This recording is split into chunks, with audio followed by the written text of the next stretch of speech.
सर्वात प्रथम सर्वांना राम राम. माझं नाव सुभाष तुकाराम शिंदे. मी भारतीय किसान युनियनचा जिल्हाध्यक्ष आहे. येत्या 5 ऑगस्ट रोजी आमच्या भारतीय किसान युनियनचे राष्ट्रीय प्रवक्ता राकेश टिकेतजी आणि युद्धवीर सिंग शेगरावत राष्ट्रीय सरचिटणीस यांची उपस्थिती लाभणार आहे. भारत अमेरिका जो करार झाला आहे त्या कराराच्या विरोधात एक निदर्शन करायचे किंवा मोर्चे करायचे, आंदोलन करायचे या अनुषंगाने त्या भारत अमेरिका कराराचे शेतकऱ्यांसाठी दुष्परिणाम काय आहेत या बाबतीत मार्गदर्शन करणार आहेत. त्याकरिता येत्या 5 ऑगस्ट रोजी आमच्या भारतीय किसान युनियनचे राष्ट्रीय प्रवक्ता राकेशजी टिकेत साहेब येणार आहेत. शंकरराव चव्हाण प्रेक्षागृहामध्ये 5 ऑगस्टला सकाळी 11 ते 2 या वेळामध्ये कार्यक्रम होणार आहे. शेतकरी तसेच नागरिक यांना काय आव्हान असणार या कार्यक्रमाच्या? तर मी आमच्या सगळ्यांचा टीमचा सर्व शेतकऱ्यांना संपर्क चालू आहे.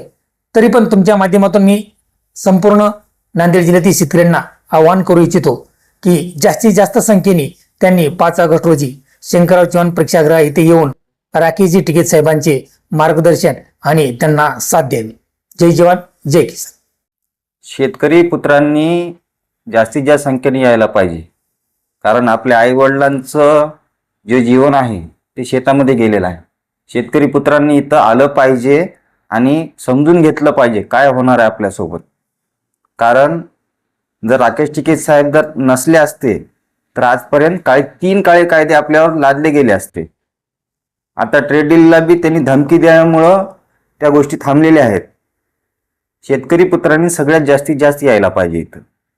एकीकडे आपल्या देशाला कृषी प्रधान देश भारत म्हणून ओळखले जाते आणि दुसरीकडे शेतकऱ्यांची आजची जी परिस्थिती आहे त्याकडे कसं बघता? आता आम्ही कसं आहे, आम्ही म्हणजे युवा आहेत. मी माझ्या भावांना सांगू शकतो की तुम्ही या, त्यांना समजून घ्या. एक बार समजल्या गोष्टी की आपल्याला आपल्या सगळ्या गोष्टी मिळणार आहेत. पण त्यांनी यायला पाहिजे, कारण ते नाही आले तर पुढली पिढी आपली बर्बाद होऊन जाणार आहे.